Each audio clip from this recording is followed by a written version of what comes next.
Selamat pagi Bapak Ibu Saudara semua. Selamat berbakti dan mari kita siapkan diri, buka hati untuk dengarkan firman Tuhan pada pagi hari ini.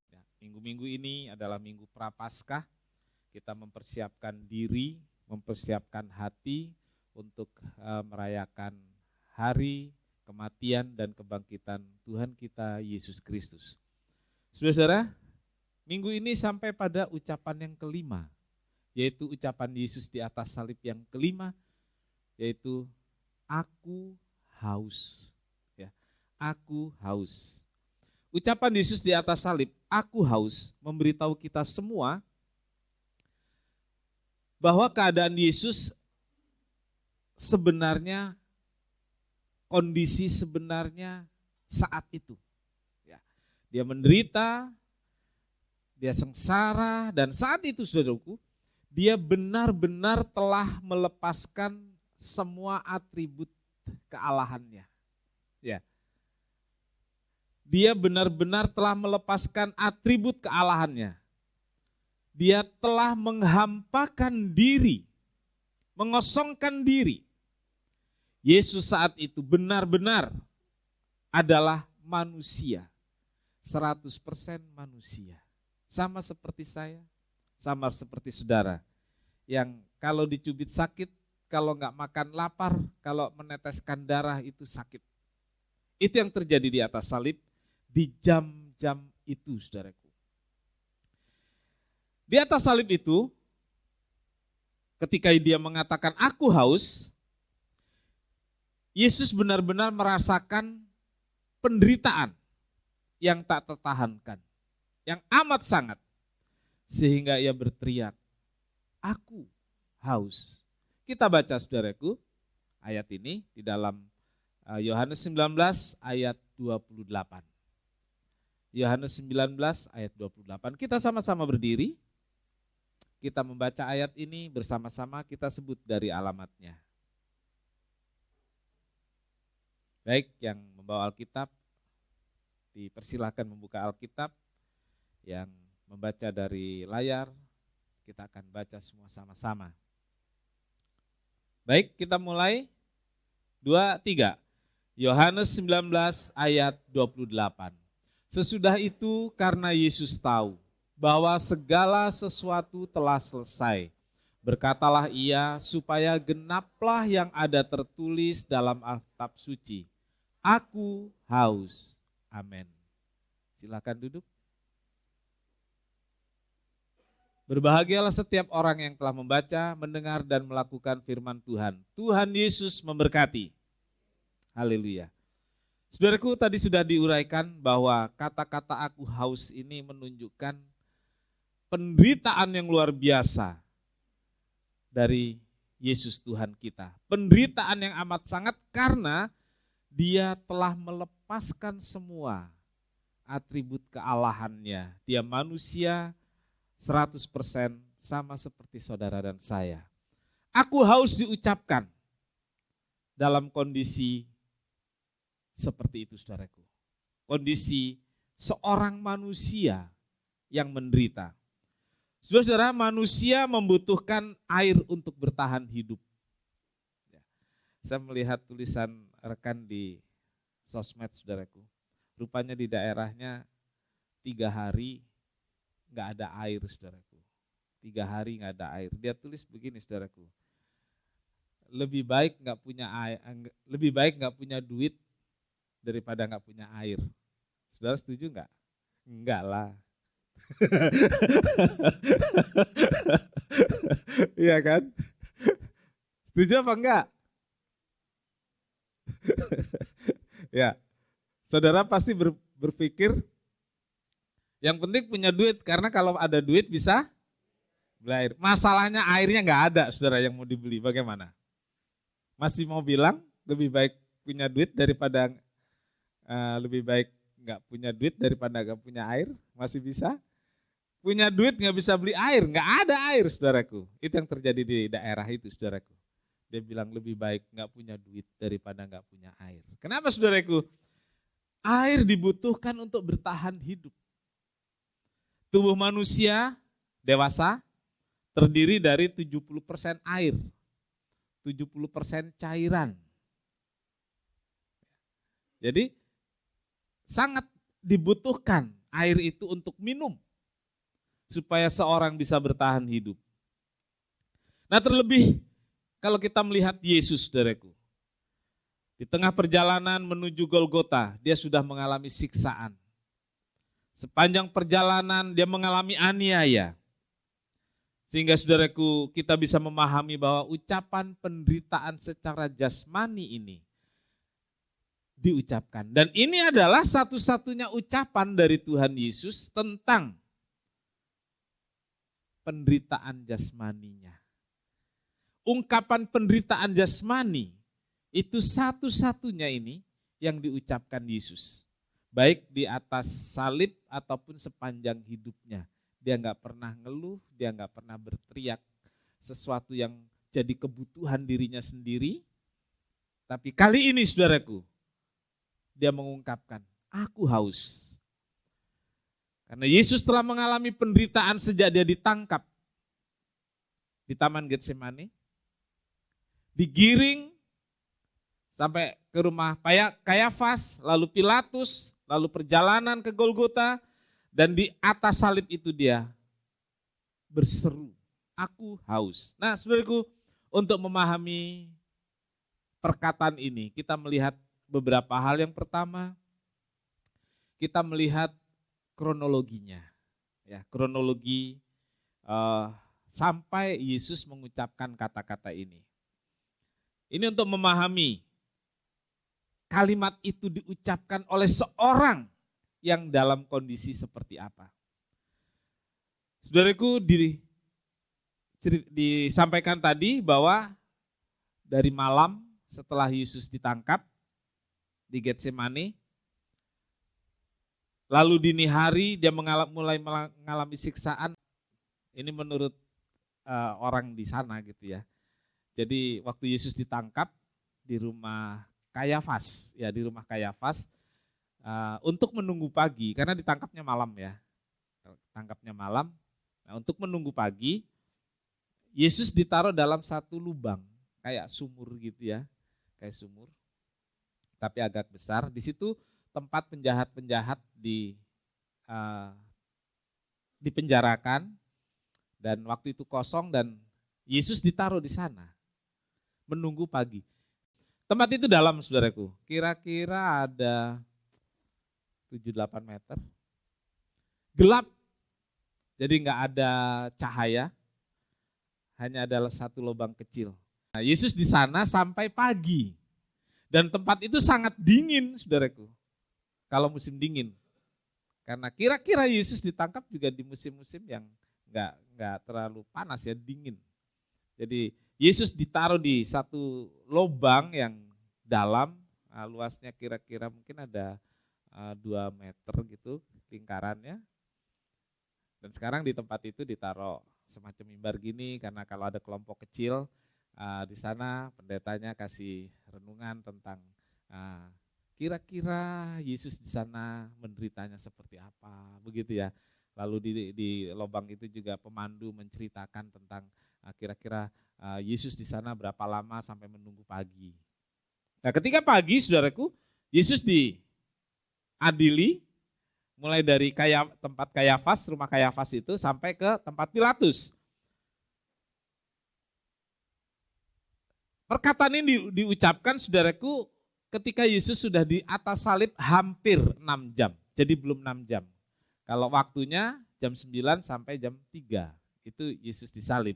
Nah, perkataan ini kira-kira saudaraku beberapa menit sebelum jam 3. Ya, beberapa saat lah sebelum jam 3. Perkataan aku haus ini diucapkan oleh Tuhan Yesus sebelum Yesus mengucapkan 2 kalimat terakhir. Ya, 2 kalimat terakhir yang akan kita dengar pada minggu depan dan Jumat Agung. Saudaraku, artinya pada saat itu Yesus sudah benar-benar merasakan haus, penderitaan yang luar biasa. Yesus sudah merasakan berbagai siksaan, dan inilah puncak dari penderitaan Yesus itu. Sepertinya nggak tahan lagi. Sepertinya nggak kuat lagi. Dia teriak, aku haus. Aku haus. Puji Tuhan, saudaraku. Mazmur 69. Mazmur 69 ayat 22. Bahkan mereka memberi aku makan racun. Dan pada waktu aku haus, mereka memberi aku minum anggur asam. Nubuat ini digenapkan. Nubuat ini digenapkan ketika Yesus mengucapkan, aku haus. Nah, seperti itu kronologinya. Dan yang kedua, saudaraku, kita akan melihat Yesus mengalami penderitaan fisik. Ya, penderitaan fisik. Yesus telah meninggalkan dan membuang, menanggalkan semua atribut kealahannya. Dan hidup sebagai manusia, benar-benar manusia 100%. Sehingga pada saat seperti itulah Yesus benar-benar merasakan penderitaan. Saya mengulang kata-kata benar-benar. Artinya memang Yesus benar seperti itu, enggak bohong-bohongan. Karena saudaraku ada beberapa penentang. Bahkan orang Kristen juga kalau lagi menderita, dia seolah-olah mengatakan Yesus enak, dia kan Tuhan. Menderita bagaimana juga dia kan Tuhan. Keliru, saudaraku. Waktu di atas salib dia benar-benar menderita. Dia sakit, merasakan rasa sakit yang luar biasa. Dia merasakan haus sampai dia berteriak minta minum. Jadi saudaraku, Yesus benar-benar menderita. Bukan bohong-bohongan karena dia Allah, dia Tuhan, makanya dia bisa. Lah saya kan manusia biasa, saya nggak kuat menderita. Saudaraku, di akhir khotbah ini kita nanti akan menyanyikan lagu pujian Kalvari, pimpin ke Kalvari, lead me to Kalvari. Saudaraku, coba ingat perjalanan Yesus di Kalvari sampai dia mati di atasnya.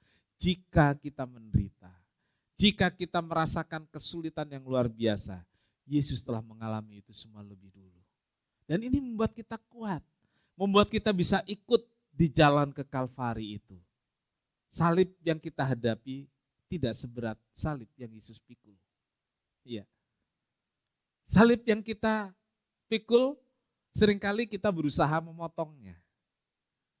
Ya, karena kita merasa nggak ada gunanya. Saudaraku, salib itu pasti ada gunanya buat saya dan saudara.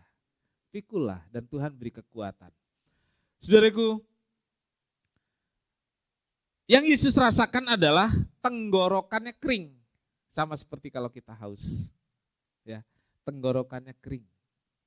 Lalu terjadi rasa haus yang luar biasa. Karena itu ada beberapa gereja, saudaraku, dia mengadakan ibadahnya di jam 3 sore untuk mendapat suasana itu. Lalu kemarin ngobrol di keluarga, coba kita bikin sekali-sekali jam 3 sore. Yang lain bilang, jam 3 sore enak-enak ngantuk, tidur. Ya kan? Baru ibadah aja kita memilih tidur kan gitu. Apalagi disalib, saudaraku. Terus kita bilang apa? Yang disalib cukup Yesus, kita sekarang penikmat saja. Betul? Banyak orang Kristen seperti itu. Yesus memerlukan air untuk membasahi tenggorokannya. Ia sedang membutuhkan sedikit saja kekuatan. Dia sedang membutuhkan sedikit aja kekuatan. Agar ia bisa bicara, agar ia bisa berteriak, dan suaranya didengar oleh orang-orang di sekitarnya. Itu yang dia butuhkan.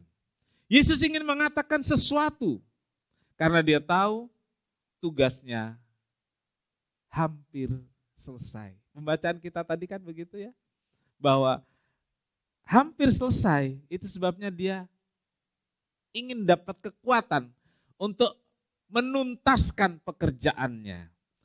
Saudaraku, waktu Yesus berkata aku haus, maka Yesus diberi minuman 2 kali. Yang pertama ditolak dan yang kedua diterima. Kenapa saudaraku? Kita lihat. Yang pertama, anggur dicampur empedu yang dikatakan oleh Markus, dan kemudian anggur yang dicampur oleh mur yang dikatakan oleh Matius. Markus mengatakan bercampur mur dan Matius mengatakan dicampur empedu. Kita baca ayat ini coba untuk memperjelas mana yang ditolak dan yang diminum oleh Yesus. Lalu mereka memberi anggur bercampur mur kepadanya, tetapi ia menolaknya. Baik, Matius 27 ayat 34. Lalu mereka memberi dia minum anggur bercampur empedu. Setelah ia mengecapnya, ia tidak mau meminumnya. Jadi dicoba, gitu ya, ditolak. Dua catatan penulis Injil ini sama yang dimaksud. Sama.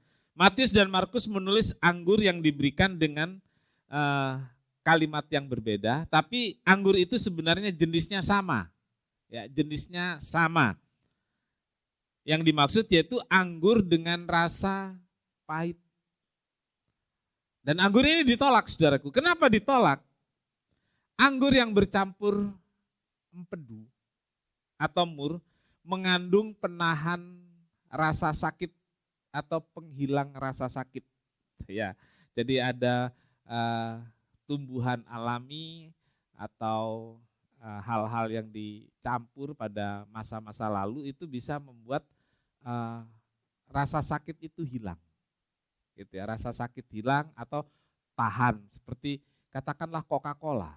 Ya, daun coca itu dipakai untuk orang-orang Amerika Latin untuk menyampaikan pesan dengan berlari sampai puluhan kilometer dia kuat karena mengunyah daun coca.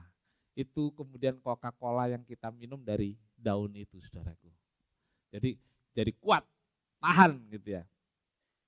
Itu sudah dari zaman dulu ada. Nah, anggur yang biasa dari buah itu difermentasi, dicampur empedu, yang dikatakan juga dicampur mur, itu membuat rasa sakit hilang. Dia berfungsi sebagai bius atau painkiller. Ya. Kalau saudara mau dioperasi, nah minggu ini ada 2 yang dioperasi, Ibu Doroti dan ya. Oh ya minggu lalu ada 2 yang dioperasi, itu pakai penahan rasa sakit di bius gitu ya. Tapi kalau rasa bius itu hilang, sakit lagi, saudaraku.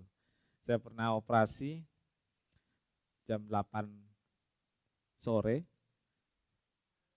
malam ya, jam 8 malam, sampai jam 10 begitu. Dan pagi jam 4 saya bangun, badan enak banget saudaraku. Seger banget, saya ke kamar mandi, saya lap-lap, ganti baju, pokoknya dokter datang saya minta pulang. Waktu dokter datang, saya bilang, "Dok, ini enak banget badan, saya pulang ya." Dokternya cengar-cengir gitu, kayak ngeledek saya. Istirahat dulu Pak, istirahat. Ini saya nggak apa-apa, ya, nggak apa-apa, ini enak banget. Padahal habis operasi, saudaraku. Operasi waktu itu angkat empedu. Dokternya bujuk-bujuk saya untuk tetap tinggal. Terus sorenya kok rasa sakit, saudaraku. Rupanya dari operasi sampai itu jam-jam 4-5 sore itu fungsi painkillernya masih sangat bagus. Anggur yang dicampur empedu seperti itu, saudaraku, menghilangkan rasa sakit. Ini ditolak. Yesus mau menanggung semua beban dengan merasakan rasa sakit. Dia tanggung semua dosa umat manusia dengan sadar.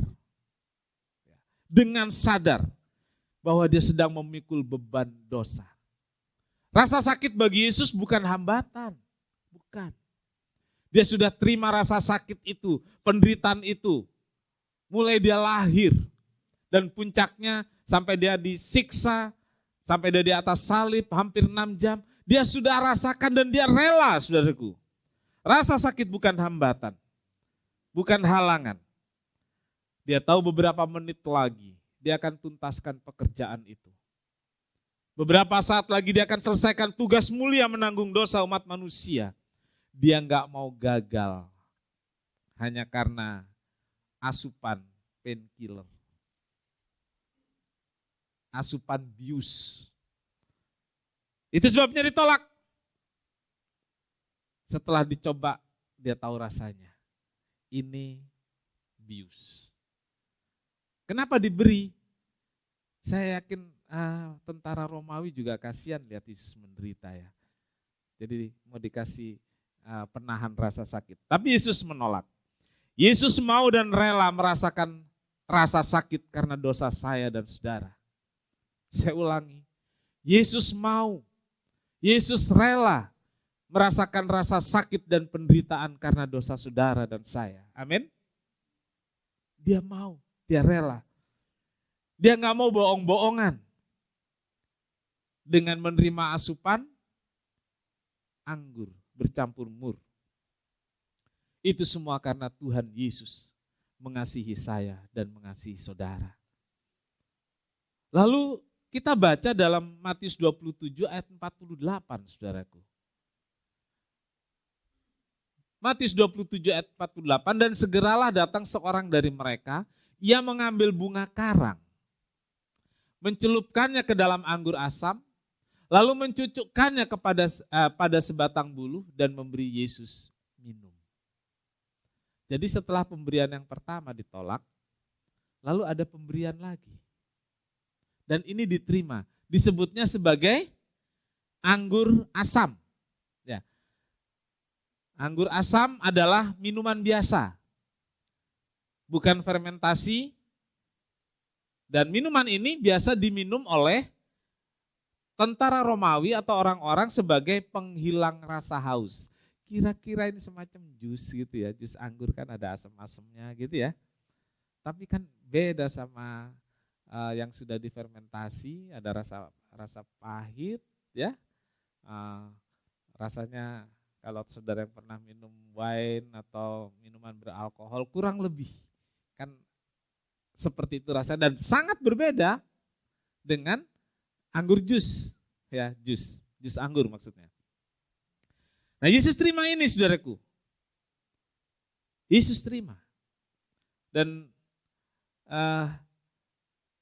dengan cara demikian inilah saudaraku, kemudian Yesus bisa merasakan dan paham penderitaan saudara dan saya, karena dia benar-benar merasakan rasa sakit, enggak pakai bius, enggak pakai painkiller. Dengan sadar Yesus menanggung sakit dan penderitaan saudara dan saya. Amin. Itu sebabnya Yesus bisa peduli. Yesus bisa mengerti. Kalau satu hari, satu saat air mata kita mengalir tiada henti. Dia paham. Karena dia telah lebih dulu mengalami itu semua. Ibrani 2 ayat 18. Ibrani 2 ayat 18 ini udah bagian ketiga, saya langsung lompat. Ya. Bagian ketiga, Yesus menolak anggur yang menanggung painkiller supaya bisa merasakan penderitaan saya dan saudara. Ibrani 2 ayat 18 kita baca. Sebab oleh karena ia sendiri telah menderita karena pencobaan, maka ia dapat menolong mereka yang dicobai. Karena ia sendiri sudah menanggung pencobaan, penderitaan. Itu sebabnya ia bisa menolong saya. Ia bisa menolong saudara yang mengalami pencobaan. Yesus telah mengalami lebih dulu. Yesus telah sakit lebih dulu. Yesus telah menderita lebih dulu. Itu sebabnya ia tahu betapa sakitnya kalau saya dan saudara menderita. Yesaya 57 ayat 15. Sebab beginilah firman yang maha tinggi dan yang maha mulia, yang bersemayam untuk selamanya dan yang maha kudus namanya. Aku bersemayam di tempat tinggi dan di tempat kudus, tetapi juga bersama-sama orang yang remuk dan rendah hati. untuk menghidupkan semangat orang yang rendah hati, dan untuk menghidupkan hati orang-orang yang remuk. Amin. Saudaraku, saat ini Yesus berada di sorga, bukan di Golgota. Amin. Dia berada di sorga, dikatakan di tempat tinggi. Dia ada di sorga, bukan di Golgota. Tetapi Yesus mau bersama-sama dengan kita semua yang hatinya hancur, hatinya remuk. Dia mau bersama dengan orang-orang yang patah hati, orang-orang yang hancur hati. Dia mau bersama-sama untuk menghidupkan, untuk memberikan semangat, untuk membuat kita bangkit lagi. Saudaraku, Dia mau dan sanggup menyembuhkan kita. Dia mau dan sanggup memulihkan kita semua. Dia mau dan sanggup membawa kita bangkit kembali. Itu sebabnya saudaraku, mengenang penderitaan Kristus di salib adalah sesuatu yang indah. Kita akan masuk dalam perjamuan suci. Untuk apa saudara? Alkitab mengatakan tentang perjamuan suci ini. Yesus berkata apa? Remember me. Ingat saya. Alkitab mengatakan perbuatlah ini menjadi peringatan akan aku. Kita harus selalu diingatkan akan korban Kristus. Dan pada minggu-minggu ini saudaraku, kita diingatkan supaya kita jangan lupa. Jangan lupa sengsara Tuhan, jangan lupa Getsemani, sehingga kita kuat dan tabah menanggung semua yang menjadi beban dan kesulitan hidup kita.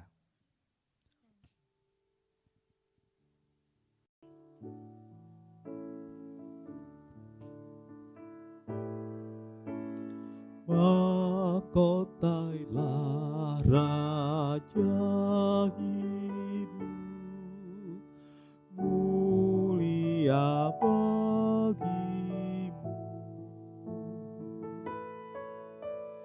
Ingat mahkota urimu, pimpin ke Kalvari.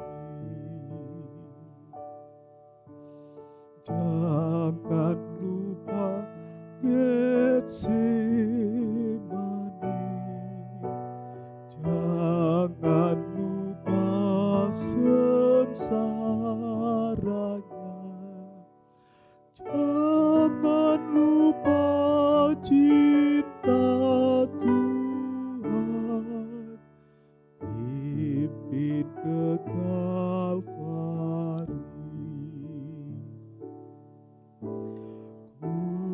Mohon untuk mengerti, Kau mati bagiku. Ku mau bagaikan malaikat menjagaku. Jangan lupa Getsemani, jangan lupa Getsemani, jangan lupa sengsaranya, jangan lupa cinta Tuhan, pimpin ke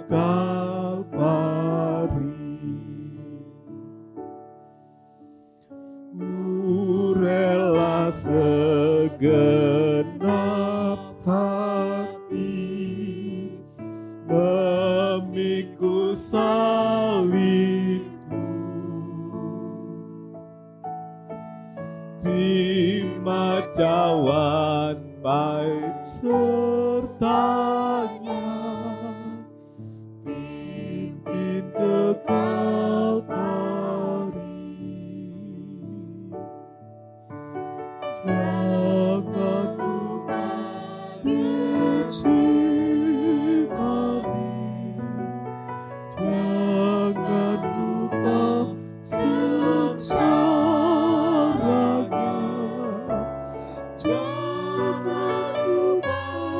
cinta Tuhan, pimpin ke Kalvari.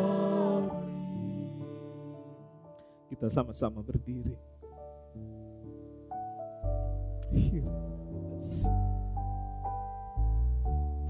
Kita nyanyikan pujian ini lagi. Nyanyi dengan penuh pengertian. Nyanyi dengan pemahaman. Kalau boleh, kita ikut jaga seperti malaikat jaga kubur. Satu yang indah kalau itu dimungkinkan.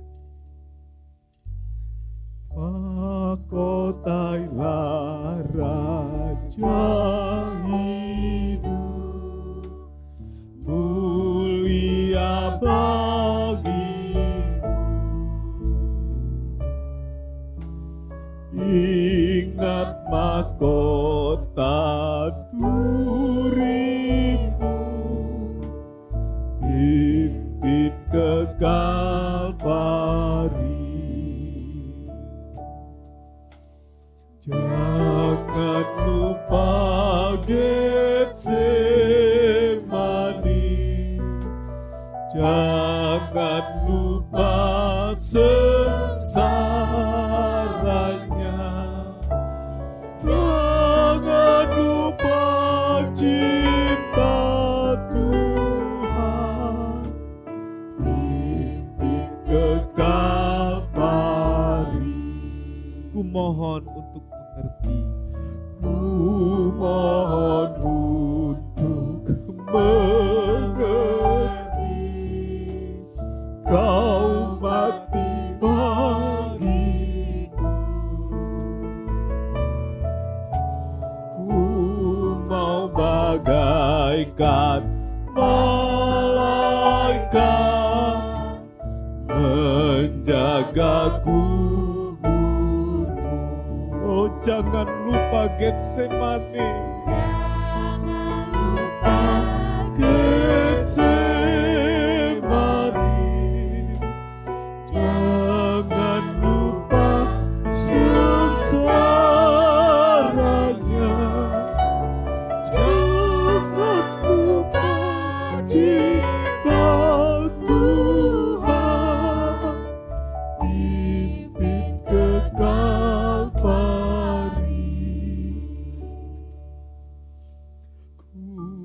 rela segenap hati memikul salibmu. Terima jawaban sertanya, pimpin ke Kalvari. Kita angkat tangan kita. Jangan lupa Getsemani, jangan lupa sengsaranya, jangan lupa cinta Tuhan, pimpin ke Kalvari. Katakan jangan lupa Getsemani. Jangan lupa Getsemani, jangan lupa sengsaranya, jangan lupa cinta Tuhan, pimpin ke Kalvari. Jangan lupa cinta Tuhan. Jangan lupa cinta Tuhan, pimpin ke Kalvari.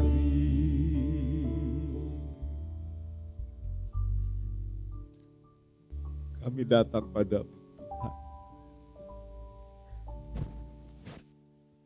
Ampuni salah, kurang dan dosa kami. Seringkali kami banyak lupa melupakan Tuhan. Bahkan sengaja kami tidak mau ingat Tuhan.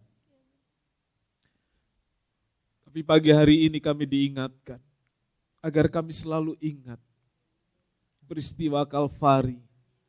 Bahwa Yesus telah mati untuk kami dengan banyak menanggung penderitaan. Tolonglah kami Tuhan, agar kami rela pikul salib iring Tuhan. Rela pikul salib melangkah bersama Tuhan. Sehingga kami jadi orang-orang Kristen yang layak di hadapan Tuhan. Jadi orang-orang Kristen yang memuliakan Tuhan. Terima kasih Tuhan. Kami akan masuk perjamuan kudus. Berkati roti dan anggur. Jadi tubuh dan darah Tuhan buat kami. Sehingga kami mendapatkan kekuatan baru melalui perjamuan kudus ini. Sebab Tuhan hadir dalam perjamuan kudus ini. Terima kasih Tuhan, terima kasih. Kami sambut perjamuan kudus dalam nama Tuhan Yesus Kristus. Silakan duduk.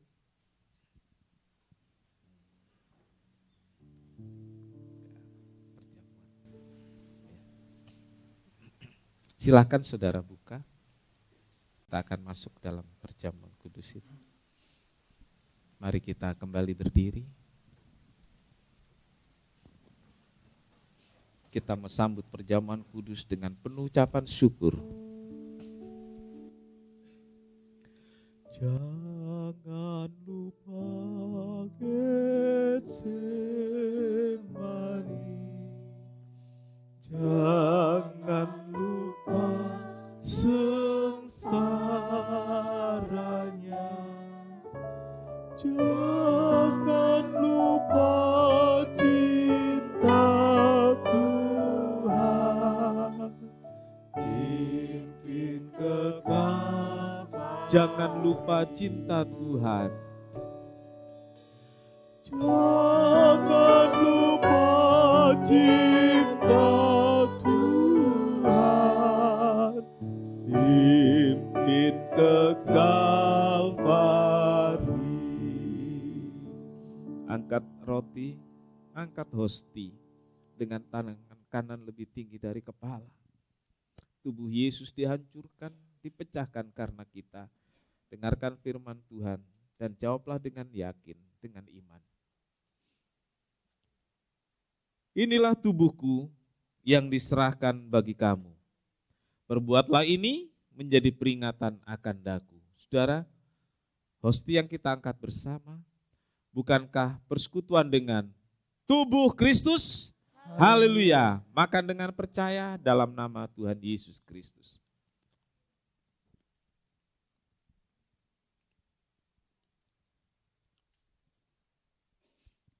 Angkat cawan lebih tinggi dari kepala. Darahnya tercurah dari sekujur tubuhnya, dari kaki sampai kepala yang dimahkotai duri. Dan darah inilah yang menyembuhkan kita. Darah inilah yang menyelamatkan kita. Darah inilah yang membuat kita bahagia dan diberkati. Dengarkan firman Tuhan.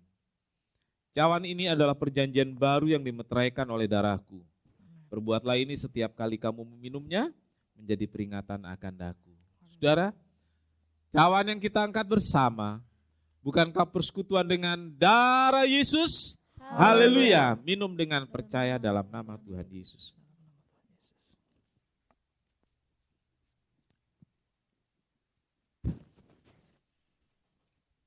Haleluya, haleluya. Sangat besar anugerahnya untuk kita semua.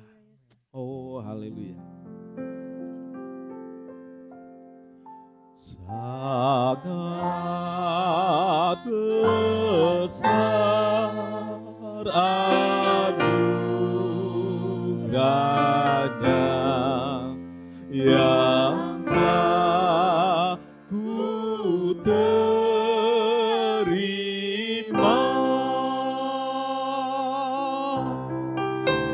Sesat aku dulu kala, ini ku dipilih kita angkat tangan kita dengan penuh syukur sangat besar. Sangat besar anugerahnya yang telah ku terima. Sesat aku dulu kala, kini ku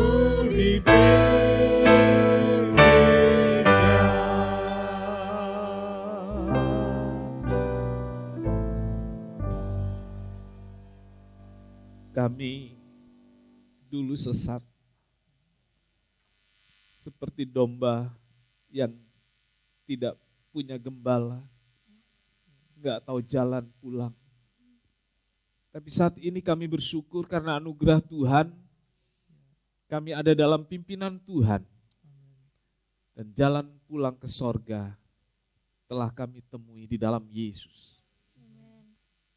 Terima kasih Tuhan untuk pengorbananmu yang begitu besar. Terima kasih buat berkat Tuhan untuk kami semua hingga kami ada dalam keadaan baik hari ini. Terima kasih Tuhan.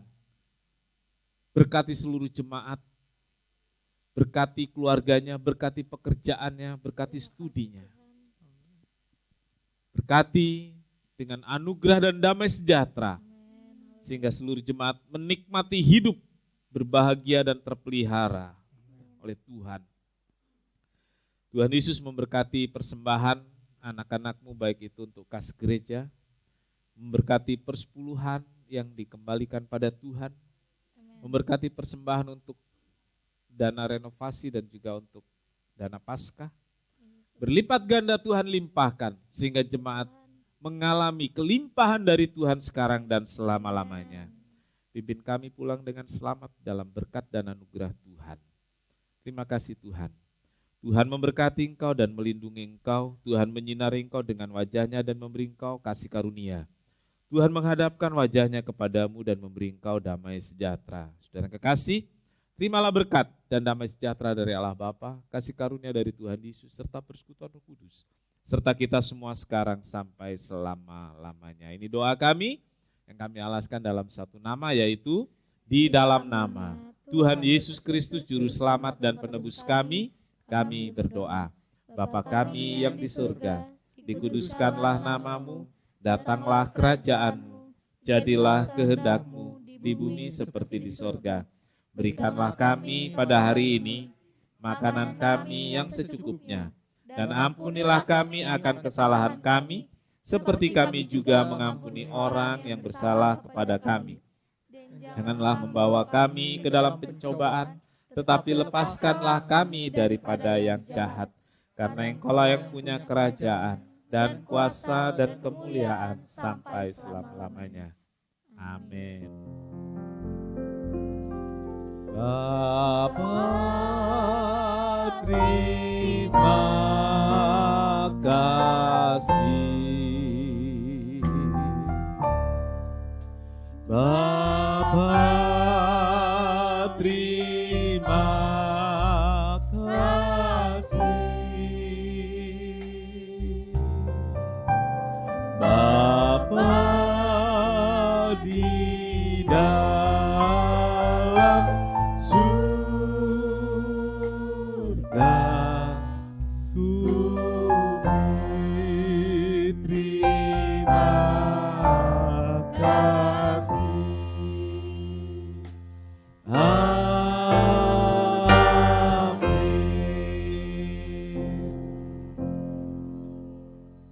Sekian kebaktian, Tuhan Yesus memberkati.